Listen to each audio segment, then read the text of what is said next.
Hapon sa ating lahat, magandang araw. Nandito tayo muli upang mag-aral ng salita ng Diyos. At bago tayo magsimula, gusto ko munang batiin ng happy birthday, maligayang kaarawan ng aking kapatid na si Grace na ngayon ay nagdiriwang ng kanyang, hindi na natin sasabihin kung ilang taon na siya ng kanyang kaarawan. Be blessed, have a long life filled with joy, with peace, at lahat na ng magagandang blessings sa galing sa langit. Nawa ay patuloy ma-enjoy ang iyong bagong taon ng buhay, ang gift of life, hanggang sa mga susunod pang mga taon, maraming mga taon. Sa araw na ito, ang ating pag-uusapan ay may kinalaman sa ating mga puso. Kung ano ba ang ating inilalaman sa ating puso? Sabi sa Isaiah 2, verse 12, "The Lord Almighty has a day in store for all the proud and lofty, and for all that is exalted, and they will be humbled." Manalangin tayo. Father, we thank you for this day, for this opportunity, Lord, na ibinigay mo sa amin upang kami ay muling makaharap sa iyo, makapag-aral ng iyong salita, at muling matuto, madagdagan ng aming katalinuhan na sa inyo lamang po nagmumula. Sa araw na ito, dakilang Diyos, sinusurrender namin ang aming mga isip, ang aming mga puso, ang aming buong kami, Panginoon. At patuloy mo kaming samahan, patuloy mo kami, Panginoon kong Diyos, na balutan ng iyong proteksyon laban sa mga gawa ng kaaway, upang kami ay linlangin, upang kami ay guluhin. At kami, Panginoon kong Diyos, ay payapain anuman po ang aming mga pinagdaraanan, Panginoon, sa aming mga buhay. Dalangin din po namin, dakilang Diyos, na katagpuin ang aming mga pangangailangan, dakilang Diyos. May it be emotional, physical, Lord. May it be mental, Father God. At ang iyong abang lingkod, dakilang Diyos, ay hinihiling kong patuloy mong itago sa iyong likuran at gamitin mo lamang bilang iyong instrumento, iyong bibig, upang ang katotohanan ng inyong salita ay maihayag na walang labis at walang kulang. Marami pong salamat, dakilang Diyos, sa inyong pagmamahal. Ito pong aming dalangin sa tanging pangalan lamang po ng iyong anak na si Jesus. Amen and amen. So, ang pag-uusapan natin ay may kinalaman sa ating pride. The title of the message for today is A Prideful Heart. Pride. Ano nga ba ang pride? Pride is universal. And it has something we all deal with, as ancient as Adam and as relevant as COVID-19 updates. Yet, we don't always see our own pride, which entwined like thorny vines around our lives. We notice it in the obvious ways, but can be blind to its deceiving and seditious ways in our hearts. We know the disease, but we don't recognize the indicator. Alam mong matatampuhin ka, pero hindi mo naman inaalam kung ano ang pinag-uugatan nito. So, excuse me, and that's why we need the insight of our spiritual great physician, our Father in heaven, to reveal symptoms of pride and rescue us from it. Pride is a heart attitude sin that overflows into a person's motivation, decision-making, and activities. The heart of pride is focused on self, and prideful people believe that they deserve better than what life has brought them. They become sorrowful, resentful, and even jealous of other people and their successes. And people who struggle with pride will live life based on how they feel and expect everyone else to accommodate them and adapt to their moods. Pride is characterized by independence and rebellion. It should not be too difficult for us to understand why this is so. The truth is, we all want our own way. Our own way about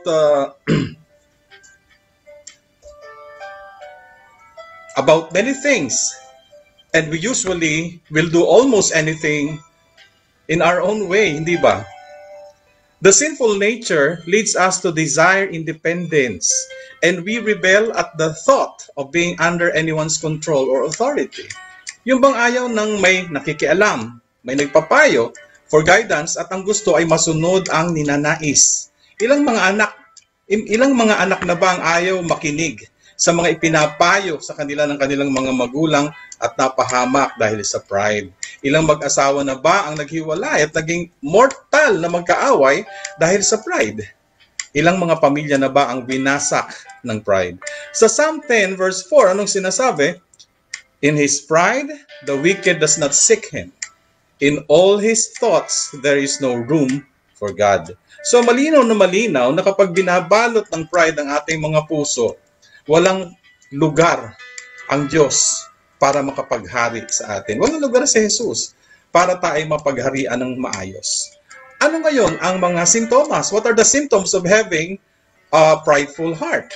Iisa-isahin natin ito at hinihiling ko po kayo na nakikinig ngayon, nanonood, na pakaintindi, pakinggang mabuti. Dahil maaaring isa o marami dito sa ating mga babanggitin ay meron tayo para naman maipag-pray natin. Number 1, na sintomas ay yung fearful. Matatakutin, parating natatakot. And pride is the root of fear and anxiety when we refuse to humbly rest in God's sovereign care.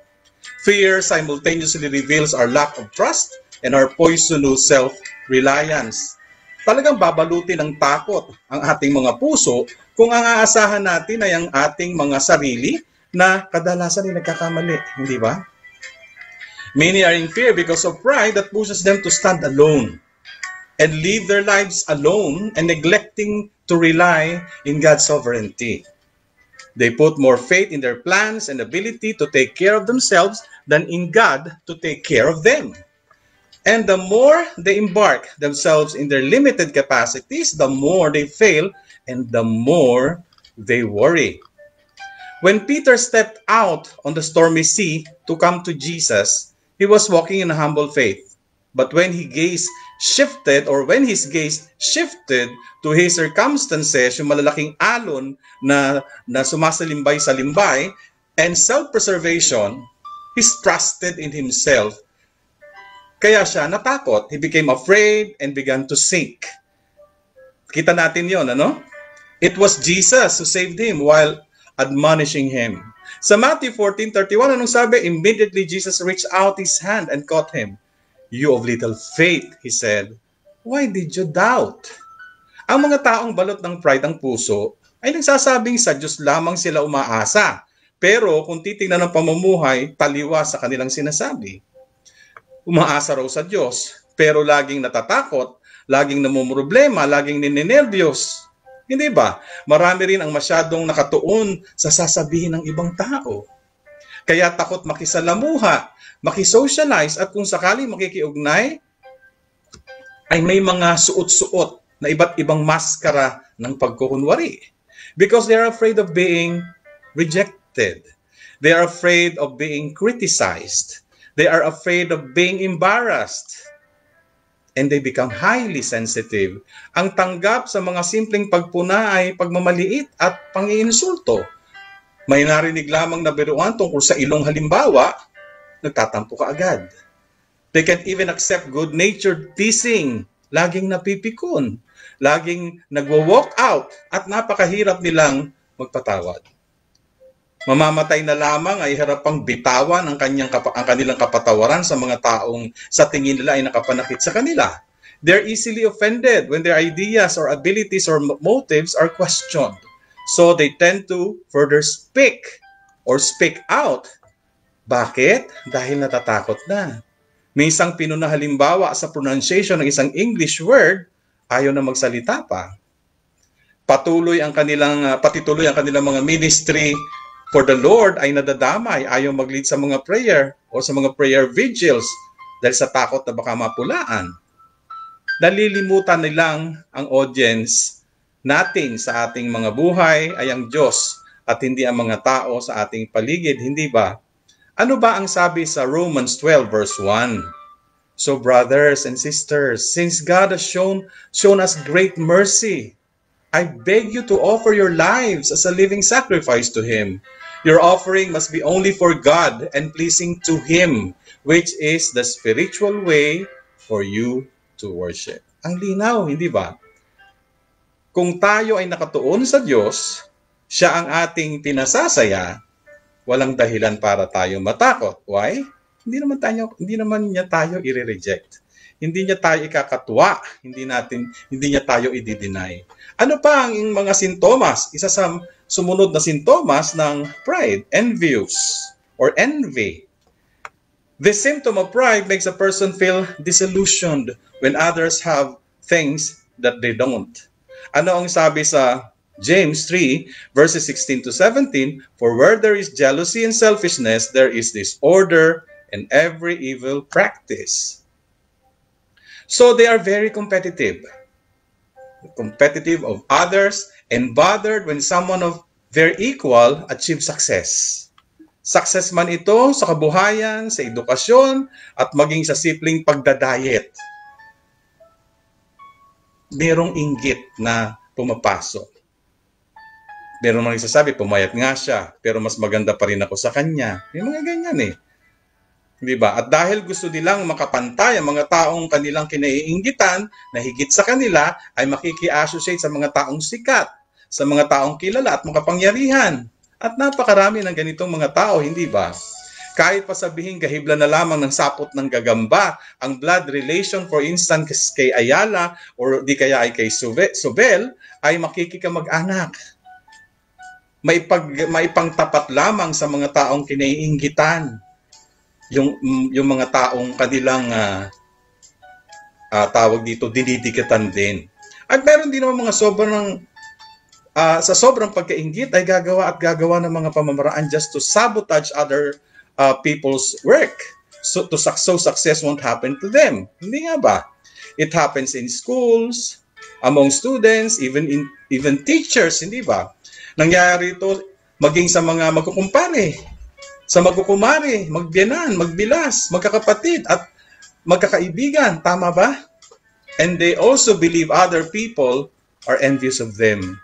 Tingin ng tingin, inggit sa akin yan. Di ba ganyan? O di kaya naman, tingin ng tingin, o pinariringgan ako, inggit sa akin yung tao na yan. What else? Control. Another symptom of pride is to be controlling to obtain self-security. And this symptom is very common in families, workplace, anywhere. Hindi nga ba't marami mag-aasawa ang gustong makontrol ang isa't isa? Couples throwing their wedding rings out of their finger just to get their way? Mayroon namang masunod lamang ang gusto ay magsusumpong-sumpungan, magagalit-galitan, maglulungkot-lungkutan, at mayroon pang nag-iimbento ng kung ano-anong sakit, mapaikot lamang ang asawa at makuha ang gusto. Hindi nga ba?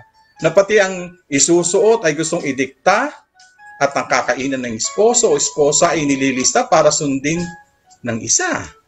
Mga magulang na gustong hawakan ang leeg ng mga anak kahit ang mga ito ay may mga pamilya na.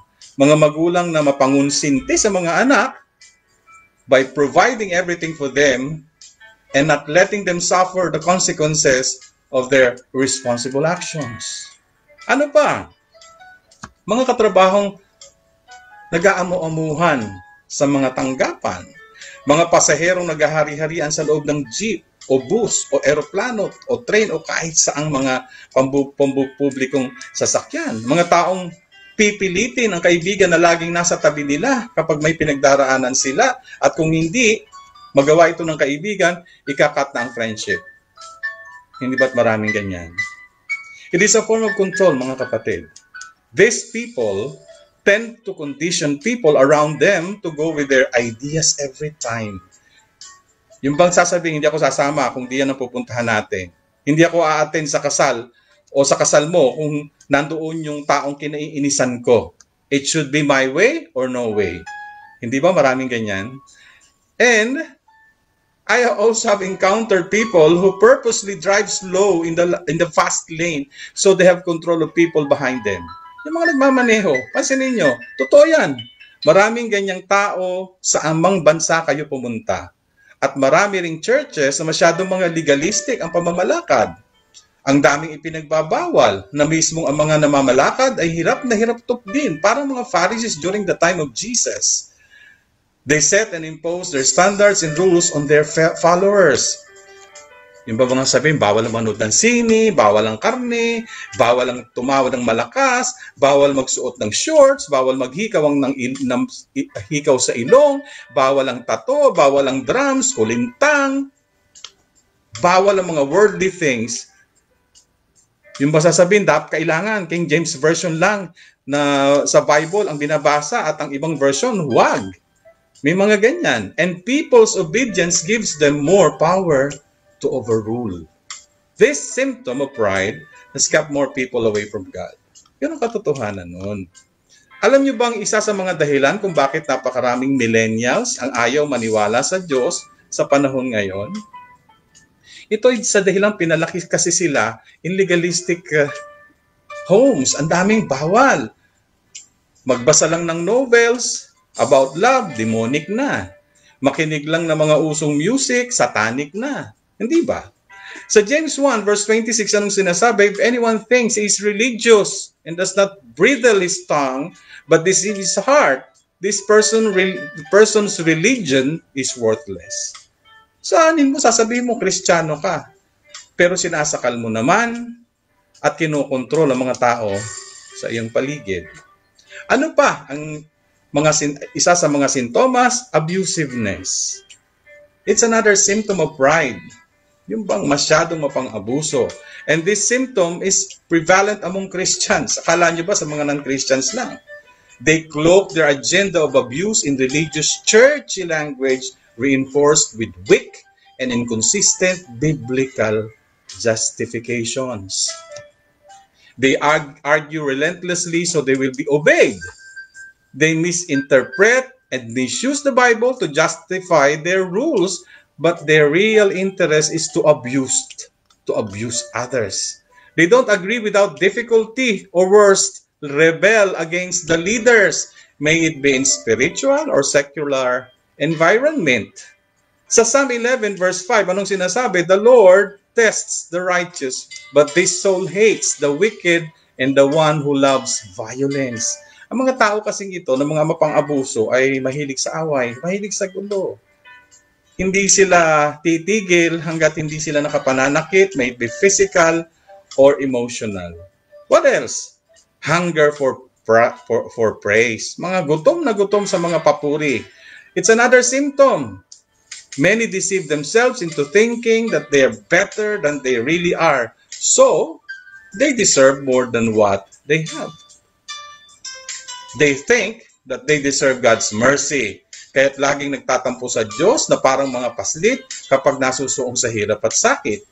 They think that they deserve people's praise.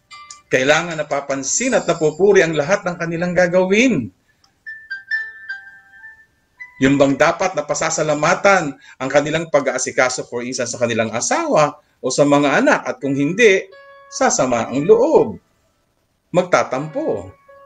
Kailangan napapansin yung pakikisama nila sa mga kaibigan nila, yung kanilang mga tulong na ginagawa.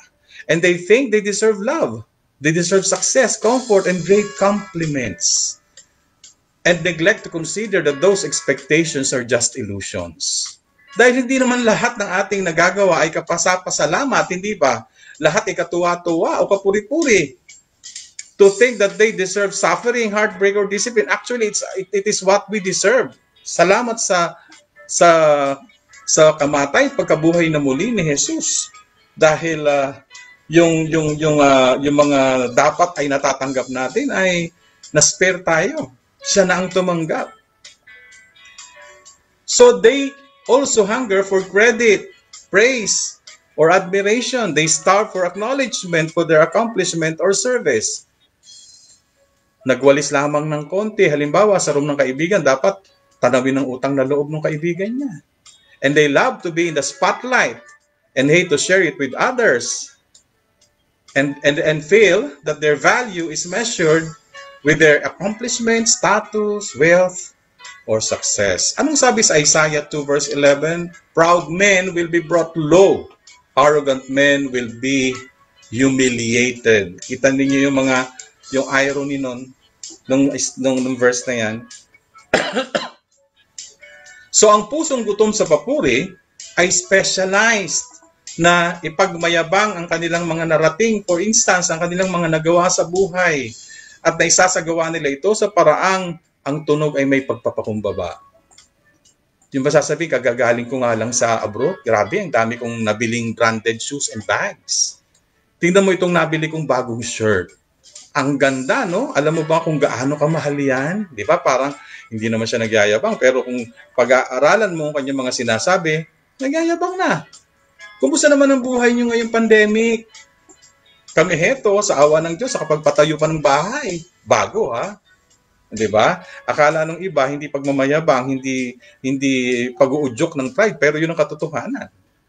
Because of a prideful heart, kadalasan ang pusong gutom sa papuri ay may kakayahan na mag-udyok sa mga usapan upang banggitin ang kanyang tagumpay para sa ay mapuri. And people who are praise-hungry consider themselves as the best among the best. Yung masasabi niya, hindi nyo naman matatapos yung project na yan kung di ako dumating. They talk a lot about their importance, status, accomplishments, possessions, education, title. Ano pa, yung mga posisyon nila sa trabaho, yung credentials or financial status. Yan ang nagsasabi, katatapos ko nga lang ng master's degree ko eh. Alam niyo ba kung mawawala ako sa company namin? For sure, paralyze ang operation. May mga ganyan tao, ako nariringgan. Hindi naman magkakabati ang mag-asawang niya kung hindi ko sila tinulungan, kundi ko sila in-advisean, kinounselan. May mga ganun eh, hindi ba? Tapos, katulad ng nasabi natin kanina, laging ikinakabit ng mga taong praise-hungry ang pangalan sa mga kakilala at sikat ng mga tao. Para yung ano man yung success noon, naaambunan sila o nasasabit ang pangalan nila. For recognition, di ba? Sabi, oy, kaibigan ko nga kaibigan ko nga itong si so and so. So, syempre, yung mga kaibigan niya na sinasabihan, ang tendency mo, talaga? O hindi ba? Ano pa? Yung bang nakikipagkaibigan lamang sa mga taong tagumpay, mga taong magaganda. Hindi nga ba't napakaraming Pilipino ang feeling angat kapag ang mga kaibigan ay mga iba't ibang lahi? Dito na lang sa lugar na aking kinalalagyan. Pansin na pansin yan. Kapag ang isang Pilipino o mga Pilipino kasama mga puti, aba, talaga namang hangang-hanga ang kapwa Pinoy. Pero pag ang kasama ay mga taga-Asia rin, Asian, naku, katakot-takot na pangdudusta ang ginagawa. They feel entitled to special treatment. Yan yung mga taong ito. Kailangan pinapaupo sa pinakamagandang spot sa mga gatherings. Kailangan laging iniistima, binabating, iningitian, inaamo-amo, pinagsisilbihan, at parati na lang iintindihin. They feel superior towards impoverished people, sa mga mahihirap, to uneducated, to other culture of different countries. Hindi nga ba't napakaraming kapwa natin Pilipino na katulad na sabi ko kanina halos anong tawag dito ibaba ang pagkatao ng mga makikita nilang kapwa nila Pilipino na may kasamang mga tao na halimbawa from Nepal, hindi naman sa minamalit natin, nagiging mga racist na, dinudusta-dusta. Napakarami niyan mga kapatid. They also have the heart to make everyone wait for them, especially in meetings. They are inconsiderate and don't consider other people's time. Para sa kanila, importante sila, kaya dapat lamang silang hintayin. Wala rin silang tiyagang makinig sa opinyon ng iba, sa galing ng iba, dahil sila ay interesado, dahil sa sila ay hindi interesado, kaya't madalas ay pinuputol na nagsasalita at ipapasok ang isang topic na makapag-aangat sa kanila. For sure, nakatagpo na kayo ng ganyan mga tao. They often dominate conversations by talking about their accomplishments and ideas.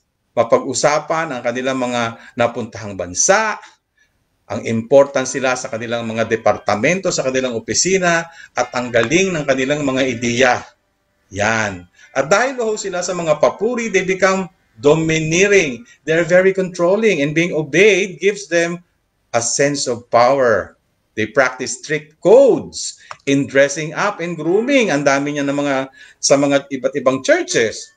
Yung bang kailangan hindi dapat nagsusuot ng ganito, kailangan hindi maiksi ang damit, di ba? Yung iba naman sa mga mag-aasawa, gusto nitong si babae, gusto ko pakalbo ka, mga ganyan. Gusto ko mahaba ang damit mo. Kailangan lagi silang sasang-ayunan or else kaaway ka nila. They love to argue just to be right. Ano pa? Yung bang they are critical and highlight others' flaws to feel better. Yung bang sasabihin, higit namang matangos ang ilong ko kaysa sa kanya. Ang lapad naman ng balakang ng babaeng yan. Buti ang akin, ayos lang. Di ba? Ang laki naman ng mata niya. Ang lapad naman ng nguso niya. They are also negative people and complain a lot. Puro na lang reklamo. Ang hina naman ng aircon. Ang konti naman ng handa. Ang haba naman ng pila. Ang sikip naman. Puro na lang reklamo. Anong sabi sa 2 Chronicles 26 verse 16? But once he became powerful, his pride destroyed him. He disobeyed the Lord, his God. But when we do experience these things, we grow bitter. Hindi natin napupuna yon. Kung tayo man ay nagiging ganito paminsan-minsan, we get frustrated and disturbed because we believe we're entitled to more.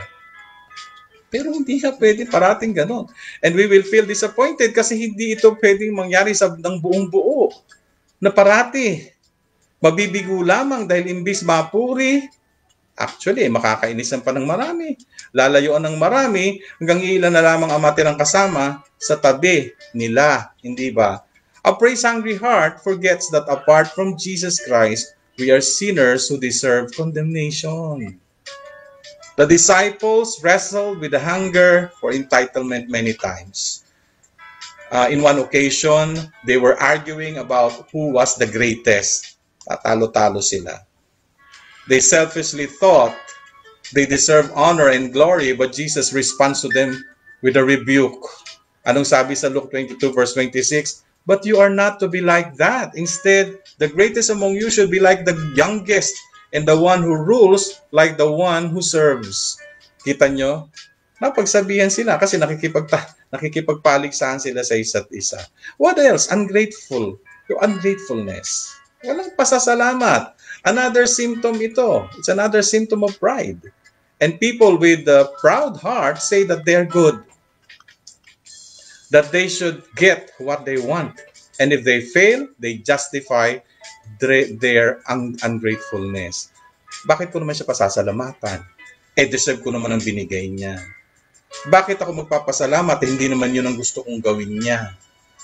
Bakit naman ako magpapasalamat sa Diyos? Naudlot na nga itong inaasam-asam kong pag-ibig. Yan. And if they are uncomfortable and dissatisfied with what they receive, they complain. Ano ba naman? Ngayong paumulan, may lakad ako. Diyos ko naman, bakit sa akin pa naman nangyari ito? Hindi ba? For them, it is their right to complain and their right to be unthankful. On the contrary, humility recognizes that God is good, that He gives us what He knows is best for us, so we have no reason to be ungrateful. There is nothing we lack. Anong sabi sa Deuteronomy 2 verse 7? The Lord your God has blessed you in all the works of your hands. He has watched over you, watched over your journey through this vast wilderness. This 40 years, the Lord your God has been with you, and you have not lacked anything. Sinasabi yan doon sa mga Israelis. Walang ginawa kundi mag-complain na mag-complain. And in Psalm 34 verse 9, fear the Lord, you, His holy people, for those who fear Him lack nothing. So napakalinaw kung tayo ay may takot sa Diyos, may banal na pagkatakot sa Diyos, walang dahilan para tayo mangamba at hindi magpasalamat. May maipagpapasalamat at may maipagpapasalamat tayo sa Diyos dahil hindi siya nagkukulang. The Israelites grumbled in the wilderness, though God fed, clothed, and lead them through it. And sa Exodus 16 verse 2, anong sinasabi? In the desert, the whole community grumbled against Moses and Aaron. At sa Deuteronomy 8:2, ito yung account, remember how the Lord your God led you all the way in the wilderness these 40 years to humble and test you in order to know what was in your heart, whether or not you would keep His commands. Ilan ba sa atin ang ganyan? Nag-pray, binigay, nakalimot. So, their stubborn hearts rejected God's daily mercies out of a foundation of self-idolization. Ang in-idolize ang kanilang mga sarili. But God's word rebukes their proud grumbling with His commands sa Philippians 2 verses 14 to 15. Do all things without grumbling or disputing, that you may be blameless and innocent children of God, without blemish in the midst of a crooked and twisted generation, among whom you shine as lights in the world. So dapat tayo ay marunong magpasalamat una sa Panginoon at sa mga taong nakatutulong sa atin. Maliit man ang naitulong, maliit man ang serbisyong naibigay sa atin, pasalamatan. Hindi ka mamatay. Hindi makababawa sa ating pagkatao ang pagpapasalamat. At ang pagpapasalamat ay isa sa mga antidotes para mapuksa yung pride na yan sa ating mga puso. Ano pa ang isa sa mga sintomas ng pride? People pleaser. Walang ginawa kung hindi na lang pasayahin at anong tawag dito, i-please yung ibang tao. Pride is self-worship and self-preservation at all costs. And people-pleasing is a direct result of pride. Some think people-pleasing is a positive trait because they're so clearly concerned with serving others. But that belief is nothing more than a devious sheepskin they put over a predatory habit. Pakita lang yan. People-pleasing is all about self-satisfaction, fearing man more than God, and seeking the brief happiness that comes from man's approval. Kasi nga, uho-uho sa approval ng tao, so ang gagawin nila ay pasayahin ng kapwa. Magserbisyo sa kapwa. Excuse me. And their pride wants those watching to say, napaka-humble yung taong yan. Christian na Christian. Matulungin. Napakabait naman niya. They love to volunteer to please people. Lahat lang nag-volunteer. They wear different masks and live in lies. Balot sila ng pagkukunwari, pagtitimpi, kahit ang totoong sila ay nasisikil para lamang maipakita sa mga taong katanggap-tanggap sila. Kapag ang kaharap ay mga taga-church, napaka-spiritual. Maraming ganyan.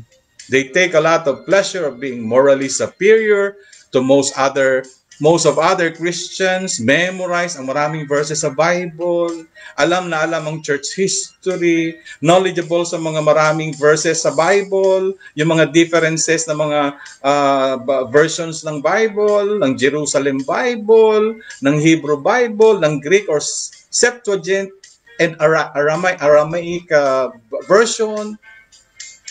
Pero kapag ang kaharap mga katrabaho at silang mga kasama ay napaka-wild, alam na alam ang lahat ng kalakaran ng mundo, all because of their craving for acceptance. Meron din namang mga taong pinagmamalaki parati ang kanilang mga nagawa. Yung laki ng kanilang mga kinikita, ang dami ng kanilang mga ari-arian para matanggap, para lapitan, para magustuhan. At sa pagnanais na mapagbigyan ang mga kaharap, lahat ng tugtog, sinasayaw. Ito man ay tugtugin ng impyerno. The Apostle Paul knew human approval was a pointless and prideful pursuit. Because of that, he says in Galatians 1 verse 10, For For am I no seeking the approval of man or of God? Or am I trying to please man? If I were still trying to please man, I would not be a servant of Christ. Sino ba dapat ang ating piniplease? Ang Diyos. Tandaan natin, kapag inuna nating i-please ang Diyos, mapiplease ang mga taong nakapaligid sa atin. Unahin ang Diyos, hindi ang tao. At kapag pinlease natin ang Diyos at talaga namang pleasant yung ginagawa natin, hindi tayo mabibigo na mapuri ng Diyos. What else? Unteachable. Nako, hindi pwedeng turuan. Isa yan sa mga sintomas ng pride. Hindi sila tumatanggap ng mga pagtuturo, ng mga advices. They believe that they already know everything and very selective in accepting inputs coming from others. Ayaw nilang tumatanggap ng tulong dahil mataas ang pagtingin nila sa kanilang mga kakayahan. They believe that they are self-made man. They think that they don't need anyone to teach them anything because they're capable, knowledgeable, and smarter. Yan ang mga tipo ng taong yan ay binabalot ng pride ang puso.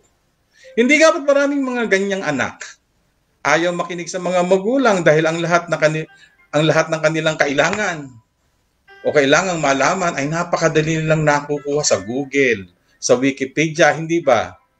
Ayaw nang magtanong dahil ang tingin sa mga sarili, mas magagaling sila, mas high-tech sila kaysa sa mga magulang nila.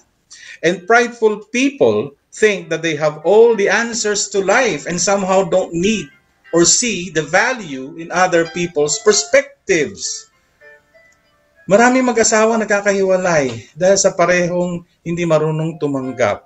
Pilit na iginigit ang alam at hindi matanggap ang alam ng kabiyak. Nagkakaroon ng malalim na pagtatalo dahil lamang sa simpleng adobo. Sa totoo, gusto ng lalaki ay puting adobo at si babae gusto ay initimang adobo, hindi ba? O hindi nila matanggap ang isa't isa, so pinag-aawayan. Marami rin mga know-it-all superhumans.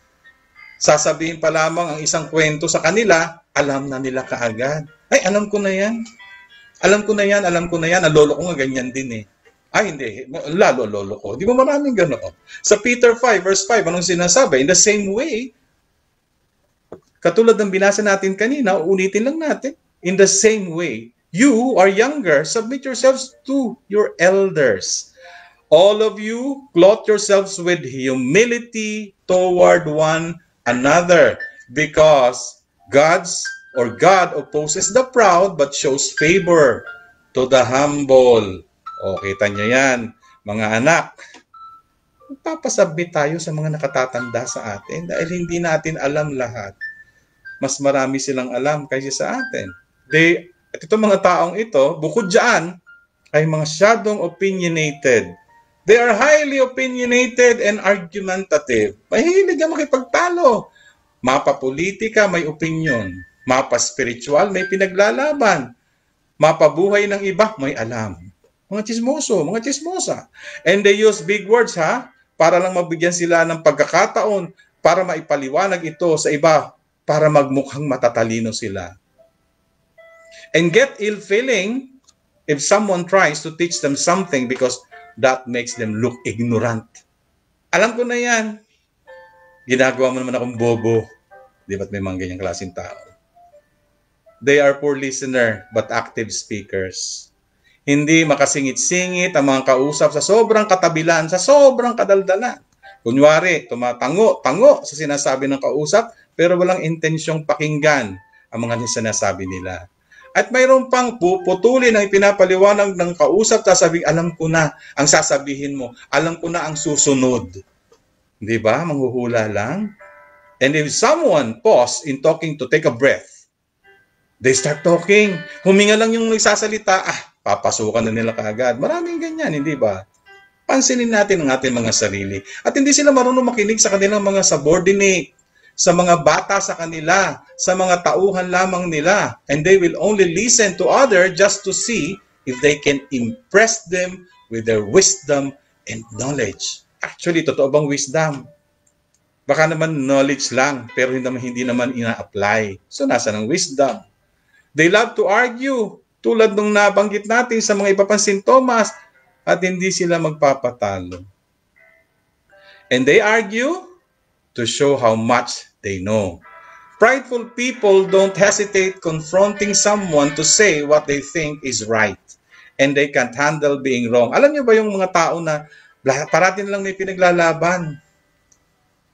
Sabi nga, know your battle. Choose your battle wisely. Hindi lahat ng labanan sinasalihan. Ang taong matatalino, marunong makinig, marunong tumantya, marunong pag-aralan ang sitwasyon bago ibuka ang bibig. Yan ang mga taong matatalino. And what else? And they can't handle being wrong. Hindi nila matanggap kadalasan na meron silang mga pagkakamali. Hindi nga ba't napakaraming tao na dahil sa pride? Dahil sa pride, isipin ninyo, ay nagkakatalo-talo. Di ba? Yung bang dahil sa pride ay pinipilit na paniwalain ng lahat ang bagong paniniwala na ang mundo ay flat. Di ba nga? Dami kong mga nakakausap na ganyan, hindi na nga lang ako nakikipag-usap. Dahil ipinipilit na ang earth daw ay hindi daw, ano ba ang shape ng obelisk? O, ang earth daw ay flat. O, di flat kung yun ang paniniwala mo. Gusto ng mga taong ito paniwalaan ng buong mundo yung panibagong konsepto na yan. Na yun daw, moon landing was a fake. Di sige fake. Di ba? May mga taong ganyan. What else, mga kapatid? Prayerless. Another symptom of pride.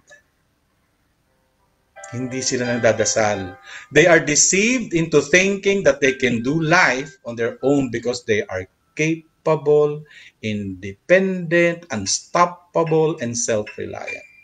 They think that they don't need God, that they don't need His help, His grace, His mercy, His courage, and hope. Hindi nila kailangan ng Diyos. So they don't see the importance of prayer. Maraming ganyan. And prideful people don't need to pray because that would mean that God did it and they wouldn't get credit for it. Gusto nila kasi lahat sa kanila eh. Sabi nga natin kanina, gusto nila panindigan yung self-made man. Yan. Naging matagumpay sila dahil sa kanilang kakayanan. Naging mayaman sila dahil sa kanilang kalakasan. Natapos sila ang PhD degree nila sa katalinuhan nila. On the contrary, humble people submit themselves to God in prayer because they acknowledge the truth that apart from God, they can do nothing. When God called Jonah to go to Nineveh, Jonah's response was not to God, Jonah's response was not to go to God, go to Nineveh, at hindi siya lumapit sa Diyos in prayer, tumakas siya. Instead, he fled while his heart is furiously and arrogantly silent. Hindi siya nagsasalita, pero hindi siya sumunod sa Diyos. Hindi nga siya nanalangin eh. Tinakasan niya ang Diyos. Sa Jonah 1 verse 3, anong sinasabi? But Jonah ran away from the Lord and headed for Tarshish. He went down to Joppa, where he found a ship bound for the port. After paying the fare, he went aboard and sailed for Tarshish to flee from the Lord. Pinapupunta siya sa Nineveh, hindi siya doon nagpunta. Nagpunta siya sa ibang lugar, sa ibang ruta, dahil sa takot. And when God humbled him in the belly of a great fish, Jonah finally cried out in prayer. So in Jonah 2 verse 1, ang sabi, from inside the fish, Jonah prayed to the Lord his God. Hihintayin pa ba natin? Nakainin tayo ng napakalaking problema para lamang tayo lumuhod at manalangin sa Diyos? Ilang beses ba tayong nananalangin? O nananalangin ba tayo? O nananalangin tayo pag nananalangin lang tayo pag tayo mayroong mga pinagdaraan ng paghihirap, meron tayong sakit, masakit ang likod, masakit ang ulo, mataas ang blood pressure, merong mataas na blood sugar. Pero paano kung tayo ay nasa comfort zone natin, yung tipong maayos ang lahat? Nakuha ba nating manalangin? Huwag nating hayaang umabot tayo na sa kung saan we will be consumed by, yung mga huge problems, mga hindi sukat isiping mga bigat ng buhay bago tayo makapanalangin. Napakalaga ng panalangin mga kapatid sa buhay. At magagawa lang natin ang tamang pananalangin kung balot ang puso natin ng pagpapakumbaba. What else? Rebellious. Yan, isa yan sa mga sintomas ng pride. It is the reflex of a prideful heart. It also shows itself in a lack of submission sa mag-asawa. Sa mag-asawa ulit. Yung ba ayaw magpasakop sa isa't isa. Wives who won't submit to their husband and vice versa. Imbis na makiisa para maging maayos ang pagsasama, ay gagawin pa kung ano-ano mga bagay na siya naman ikinagagalit ng isa. Di ba? Kung ano yung ayaw, yun ang ginagawa. Children who won't submit to their parents. Mga anak na imbis sumunod sa mga magulang ay kung ano-anong pagre-rebelde ang ginagawa kaya't napapahamak, nasusuong sa kahihiyan. Na sa bandang huli, ang buong pamilya nadadamay. At yung mga tao, maraming tao, they don't submit to the government. Yung bang mga mamamayang imbis makiisa sa gobyerno ay kung ano-anong paglabag sa batas ang pinagagagawa. Kung ano-anong paghihikayat ng pag-aalsa ang ikinakalat. Ang lahat ng yan ay dahil sa pride. Christians and non-Christians alike who look upon God as a passive audience of their lives. Di ba? Nandyan lang ang Diyos, pero passive lang. Nandyan lang siya. Pero wala naman siyang ginagawa. Yun ang paniwala ng marami. I know better than you, God. Yung mga ganyan pa. Buhay ko to. Hindi mo ko maiintindihan. Meron akong mga nakausap ng mga taong ganyan ang sinabi sa akin. Nagtatanong, naintindihan ba ako ng Diyos? Of course. Naintindihan tayo ng Diyos. Siya ang may lalang sa atin. Siya ang may akda ng ating mga buhay. Ang hinihinga mo at hinihinga ko ay hininga niya. Tapos, tatanong natin kung maintindihan tayo ng Diyos. Of course. At itong mga taong ito, na may mga rebellious heart, want the autonomy to decide on how to live their life. So they won't submit to the sovereignty of God. Di ba nga, maraming ayaw magsimba, ayaw ma-involve sa mga ministry. Bakit? Kasi pag sila na-involve doon, baka hindi nila magawa yung kanilang mga pinakakatago-tagong mga lihim na kasalanan. Di ba? So, lumalayo sa Diyos. At in the end, sino nahihirapan? Sila din. Sa James 4, verses 5 to 8, anong sabi? God opposes the proud, but He gives grace to the humble. So submit to God. But resist the devil, and he will flee from you. Draw near to God, and He will draw near to you. Rebellion against God manifests itself in resistance toward the Word and the spiritual leaders He has placed in our lives. Mga ayaw magpasakop sa mga church leaders at laging bumubuo ng resistance force sa loob ng mga simbahan. Mga empleyado who won't submit to their employers. They don't want to accept guidance, help, or wisdom from God or man. And we see rebellion in the first place, in the first people God created, si Adam and si Eve. Even though they had all they need to enjoy their lives, chose to rebel against God, God's good decree, thinking they knew better than Him. And this rebellion brought pain, suffering, and death for them and for us. Ang sinasabi sa Hosea 13:6, when they were fed, they became satisfied. When they were satisfied, they became proud. As a result, they forgot me. Ang Diyos ang nagsasalita. Hindi ba't marami ang ganyang tao? Matapos na maibigay ng Diyos ang kanilang mga panalangin, ay makalilimot at babalik na naman sa maling pamamalakad o pamamaraan ng kanilang buhay para masaktan ng paulit-ulit. Ang tanong, how can we be free from a prideful heart? Paano tayo makalalaya dito? Napakabigat na isipin ang bigat na dala ng pride. Napakahirap tanggapin sa ating mga binanggit na mga symptoms ng pride ay mayroon tayo nito, di ba? Pero kung magiging honest tayo, for sure, ito man ay dalawa, tatlo, meron tayong mga makikita sa mga nabanggit natin na mayroon tayo. Yet there is hope for the proud heart in the incarnation of humility, Jesus Christ. Emmanuel, God with us, humiliated, mocked, died, and rose again to live among us and raise us up into a new life. There is just one way to be free from pride, and it's destructive ways. And that is to recognize and believe that we are nothing in ourselves. So 1 Corinthians 4 verse 7 ang sabi, "For who makes you different from anyone else? What do you have that you did not receive? And if you did receive, why do you boast as though you did not?" Paul is saying that everything we have has come from somewhere beside ourselves. At first, this may seem untrue, but a closer examination will reveal that it is in fact true. Where did we get our education?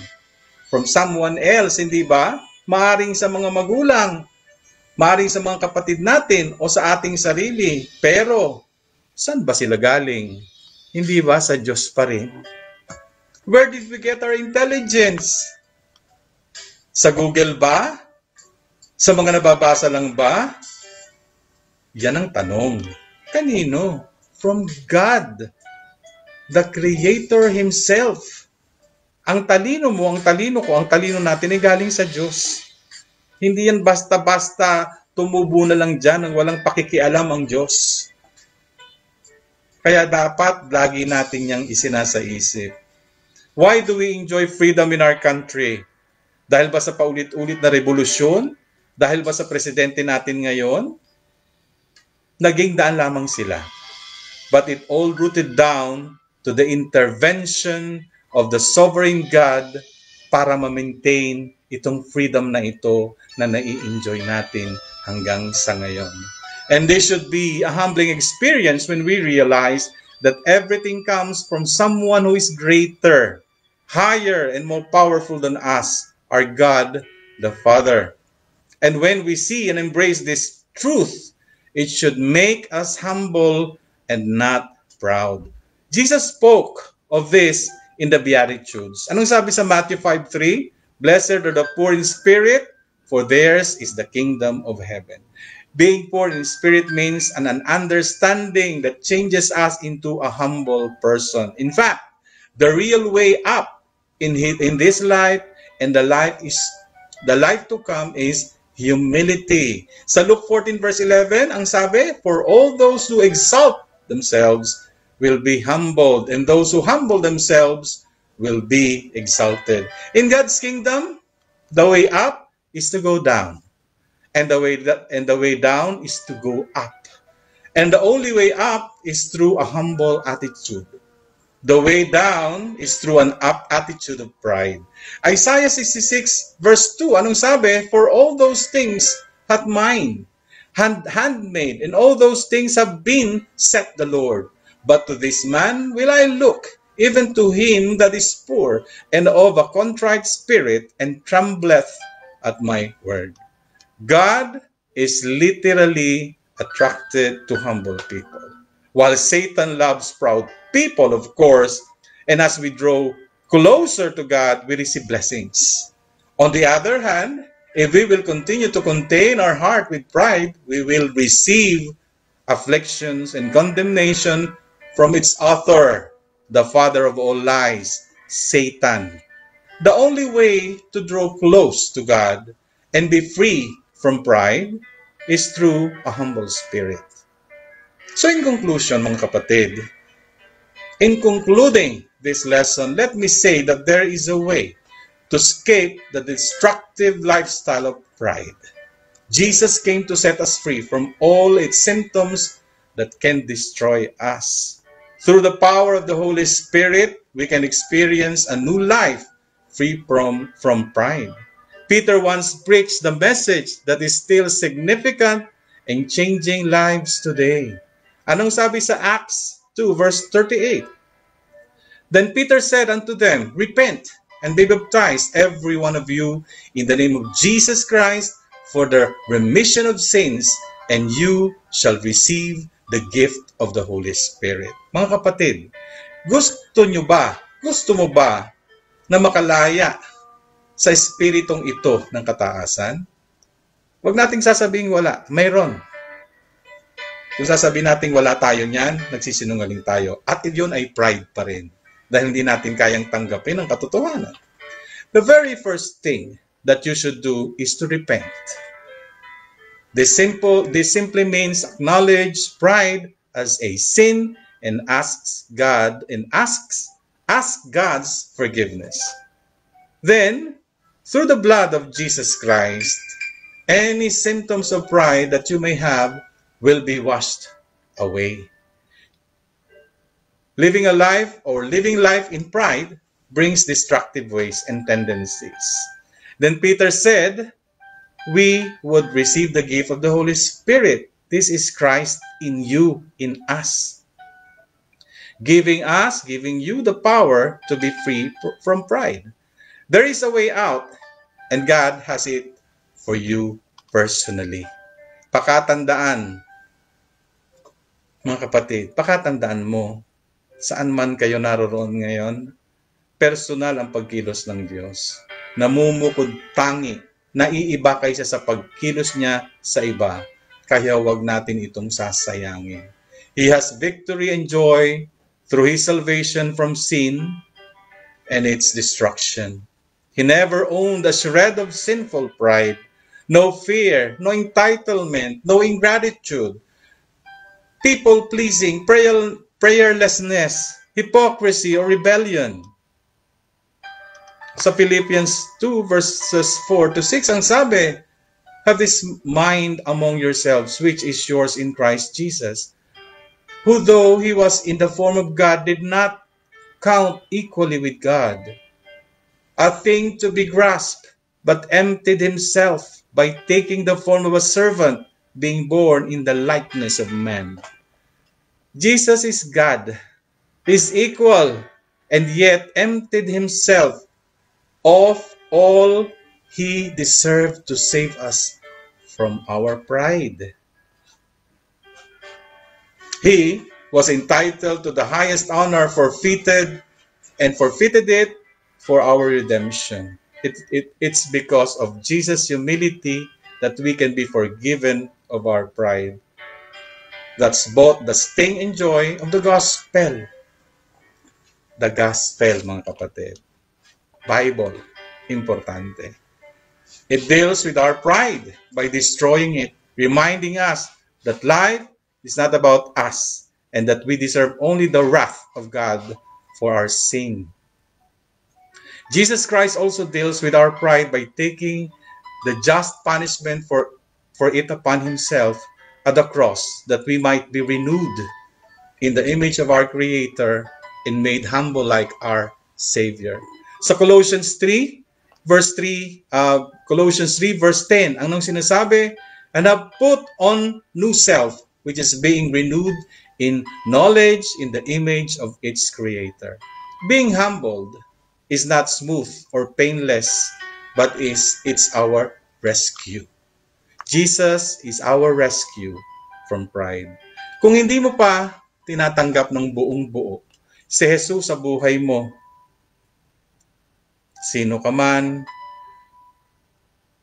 kapatid, tsuhin man kita, tsahin man kita, kaibigan man kita, pagkakataon natin ngayon natanggapin si Jesus bilang Panginoon at tagapagligtas ng iyong buhay. Ito na ang tamang panahon. All you have to do is makisangkot, makisama sa aking panalangin, sumunod sa aking panalangin, ang tahimik. Ariing dalangin mo, dalangin ninyo ang aking idadasal at paniwalaan na ito ay nakarating at makararating sa kalangitan. Tayo ay manalangin, dakilang Diyos na may lalang sa akin. Ako po ay lumalapit sa inyo at isinusuko ang aking mga pagkakasala. Isinusuko ko po ang aking mga mapapait na nakaraan, ang mga maling pamamaraan, maling pag-iisip at maling damdamin. Pinagsisisihan ko po ang lahat ng ito at humihingi ng inyo pong awa at pagpapatawad. Linisin mo po ako, Jesus, ang iyong banal na dugo, habang binubuksan ko ang aking puso upang dito kayo po ay maghari bilang Panginoon ng aking buhay. Pangasiwaan mo po ang aking bagong buhay at iligtas sa anumang kapahamakan dito sa lupa habang hinihintay ko ang pagsundo mo sa akin patungo sa iyong kaharian sa kabilang buhay. Nagpapasako po ako sa inyong kapangyarihan at hiling kong limliman ng banal mong Espiritu upang ako ay gabayan sa bawat pag-iisip at pagkilos na aking gagawin. Maraming salamat po sa bagong buhay na ibinigay ninyo sa akin at maraming salamat din po sa mga pangako mong buhay na walang hanggan. Ito ang aking dalangin sa pangalan ni Jesus. Amen. Kung ito ang iyong naging dalangin, inari ang panalangin ito, tinitiyak ko sa iyo, tinitiyak ko po sa inyo. Kayo ay nagkaroon na ng bagong buhay.